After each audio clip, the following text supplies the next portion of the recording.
Okay, good. I'm going to call the recommending meeting to order. Are we in compliance with open meeting law? Yes, we are. Okay. And also for the record, each bill moved out of committee today will be eligible for adoption at the December 5th City Council meeting. Thank you, Val. At this time, I'll move to the first line item of business,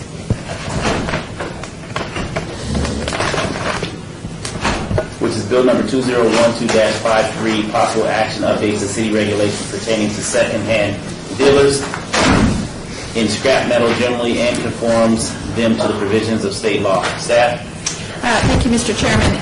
The details of this proposal is to exclude infant and children's items and clothing and general household furniture from our definitions of secondhand. We have a lot of businesses opening up. They want to do baby exchanges and those sorts of things, and we don't feel that at least worth considering having them in the privilege license process at this point in time.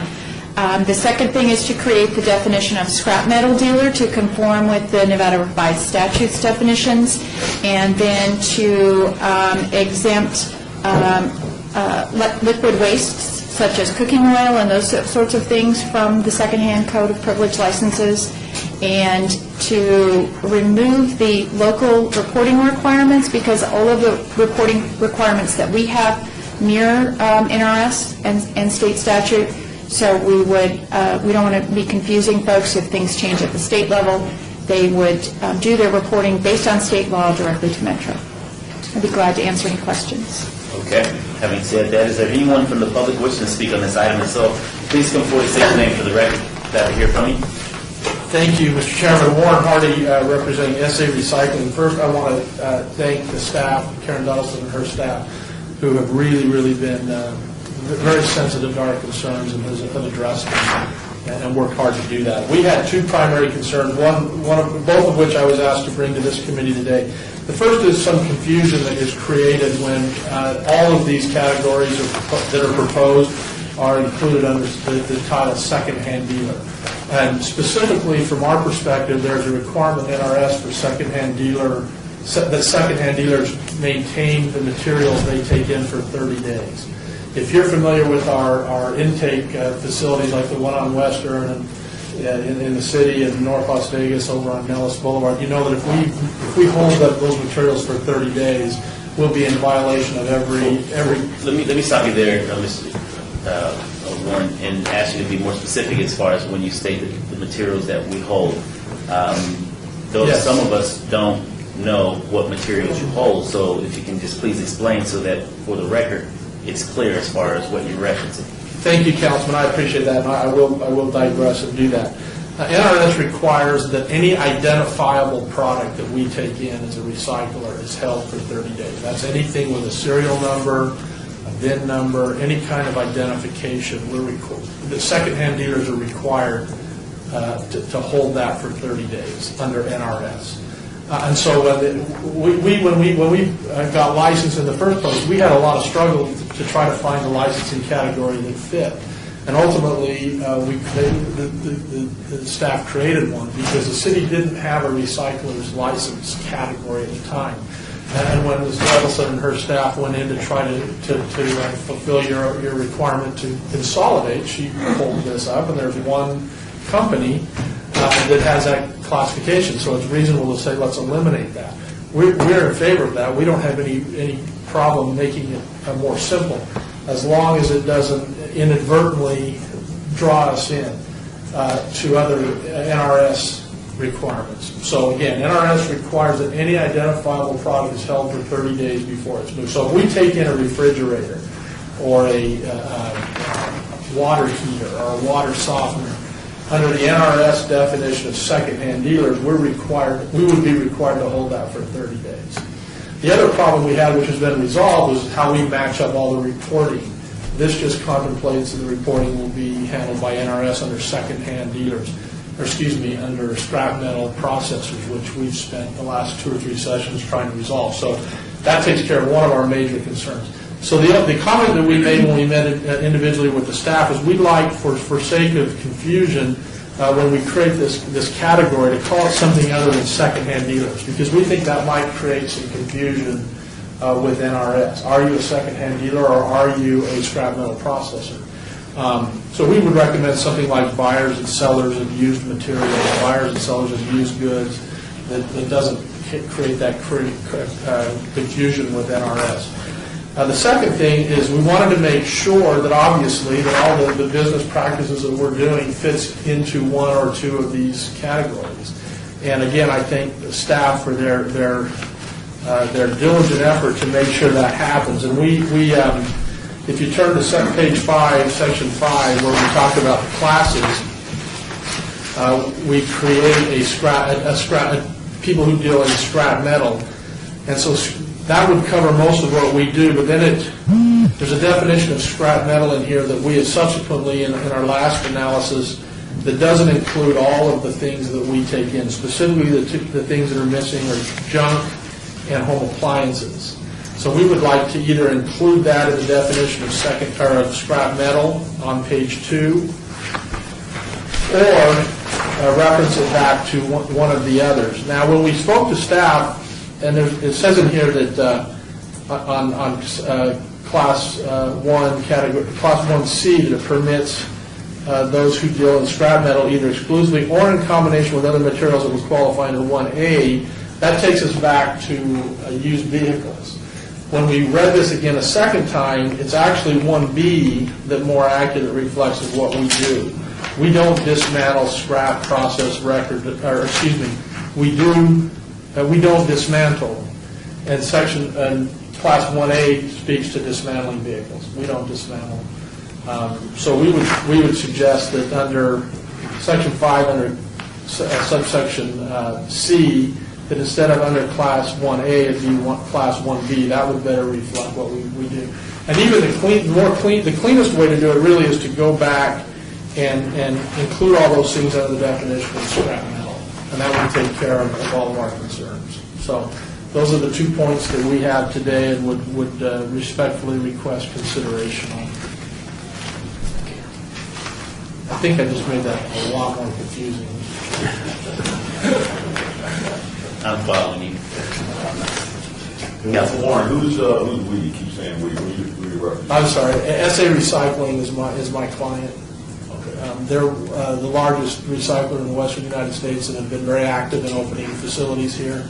We have a state-of-the-art facility over on Western that I know Councilman Coffin has seen, and anybody else that might come down and look at it. It's state-of-the-art technology. It's something that we're really proud of.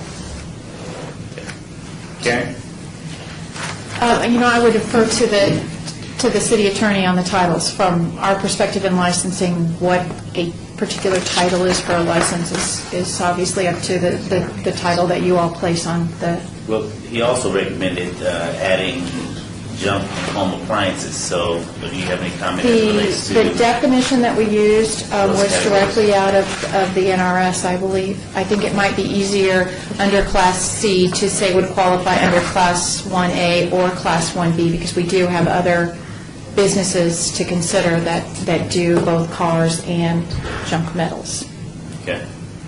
And Val, as it relates to buyers and sellers of used goods, as far as the changing of the title versus secondhand? You want me to state my name for the record, I'll bet. I'm Val Steed, Deputy City Attorney. You know me well. Thank you.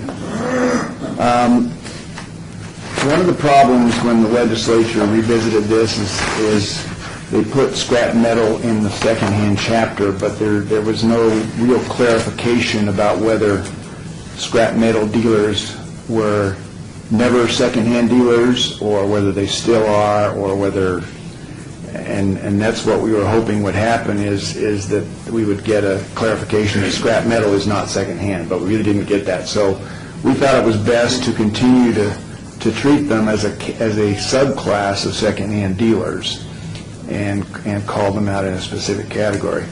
I don't think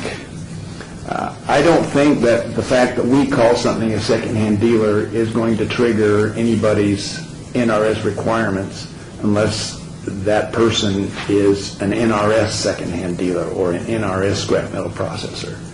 But I don't have any problem if we put a new section at the end that says this is just our category, And it's not intended to trigger anything in NRS, which is absolutely true. That's all we do is us anyway. As it relates to this Class 1C, the Class 1A picks up vehicles and a bunch of other stuff.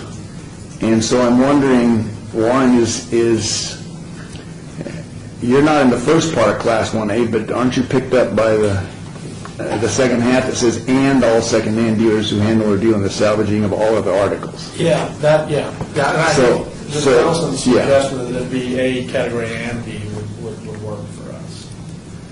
Because I think that would include junk, home appliances under definitions. But do you need 1B at all? Probably not, if it, I'd have to look at that, I mean, Because that's just vehicles that aren't dismantled, that's all that is. the only And so I question, think the reason we picked 1A is it picked up both halves, the disassembly and the all other items. including metals, but it says except precious metals and scrap metal. Okay. But Section C, so I think maybe the way it's written does work. If your interpretation is all other articles would include the things under category subclass B.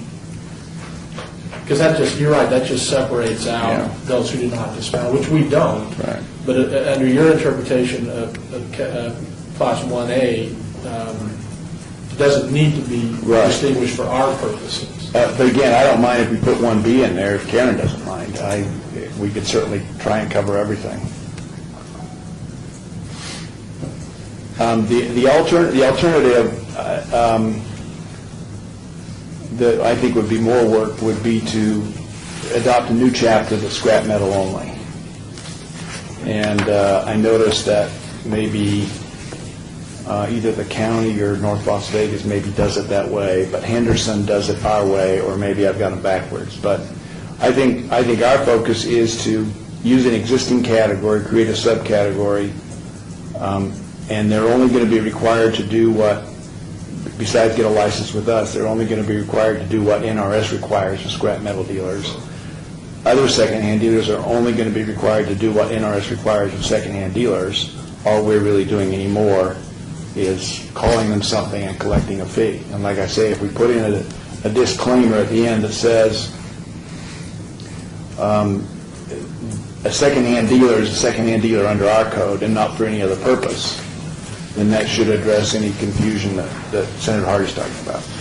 I think it does, Mr. Chairman. The only other thing I would say that we need to make sure we clarify when we say that NRS doesn't apply is we don't carve out the reporting stuff, which is kind of the intent, which Right. I don't think that would, but that would be the only other caution.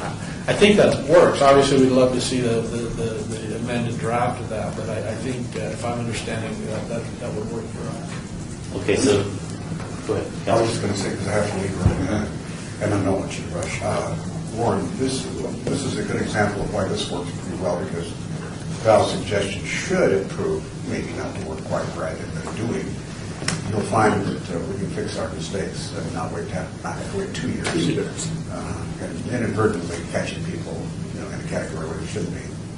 Plus, over it all is the NRS, which we cannot be in contravention with, so, And I would just, Councilman, I would just reiterate that the process does work, and your staff at Business Licensing has been extremely helpful to us and extremely cognitive of our concerns and really, really gone the extra mile to help us address them. So we just really appreciate it. So Val, what is it you suggest we do at this point?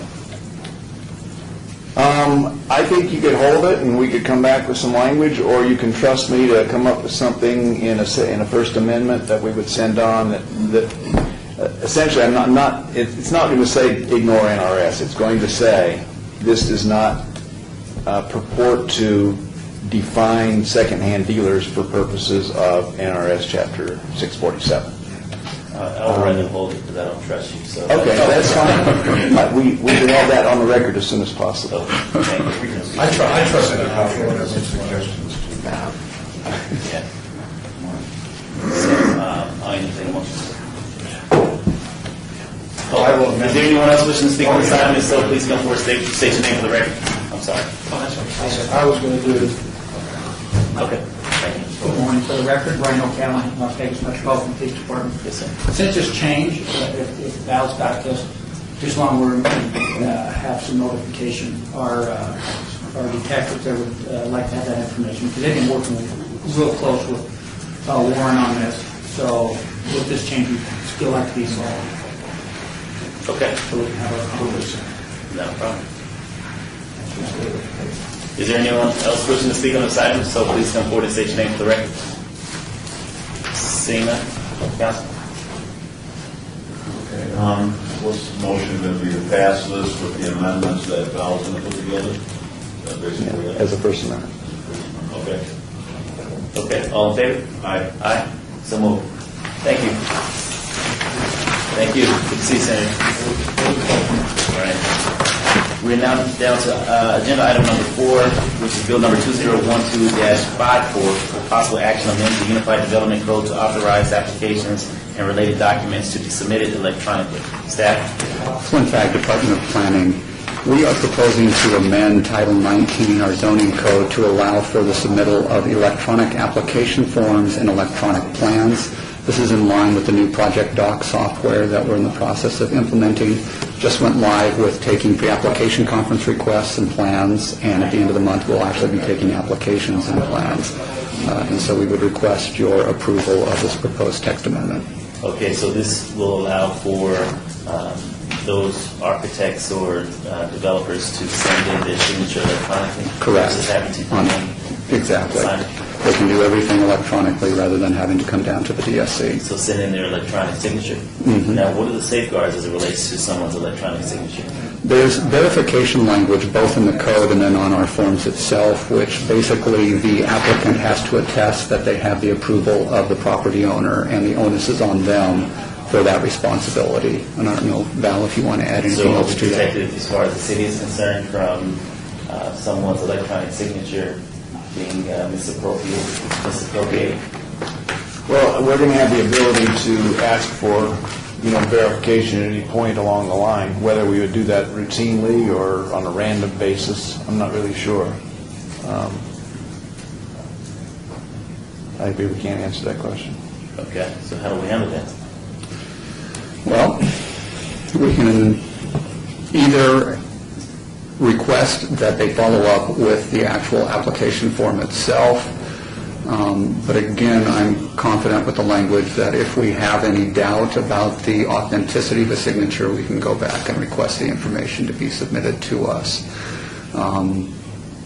Because identity theft is on the rise, and someone's electronic signature could be very damaging if received in the wrong hands. So I want to make sure that the city has some level of protection when it comes to liability of such electronic documents. Yeah, I think part of the equation is that the worst that happens is the council acts, or the planning commission, or the planning department acts on something that did not have the proper authorization, and I don't know what damage that causes, if you know what I'm saying. I don't. Okay. If somebody, let's say somebody falsely submits an application on behalf of you on your property to rezone it. Assuming you never hear about that and your property gets rezoned, somebody still has to implement that. Somebody's going to go down and try and implement that. At some point, they're going to get caught, especially when they're on your property. I just don't know. I mean, it's a theoretical problem, but I don't know if it has practical negative consequences, like it would if you had access to somebody's bank account or somebody's resources.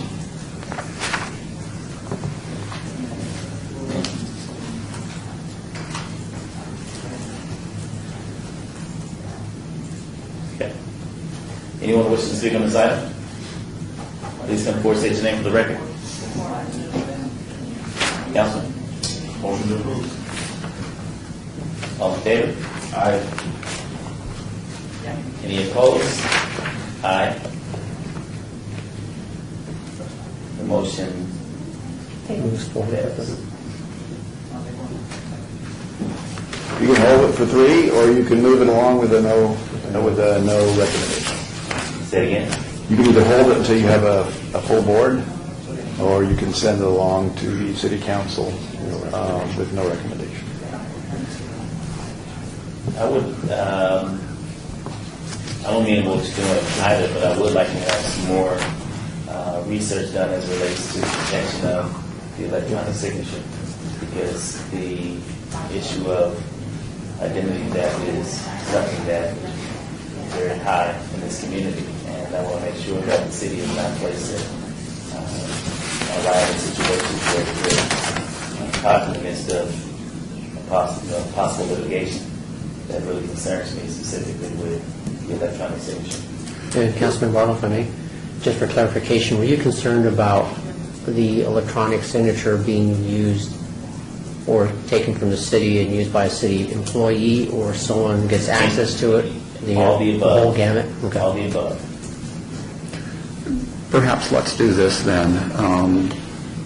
If we could come back with some additional information for the recommending committee in terms of safeguards that are in place, either in NRS or through the process itself, and we'll give a report to you and answer those questions. I appreciate it. So as it stands right now, the item, I would ask that the item come back before recommending with more pointed clarification as far as where those safeguards are as it relates to this item. So maybe we should have a motion to hold in advance until a date that we're going to have another.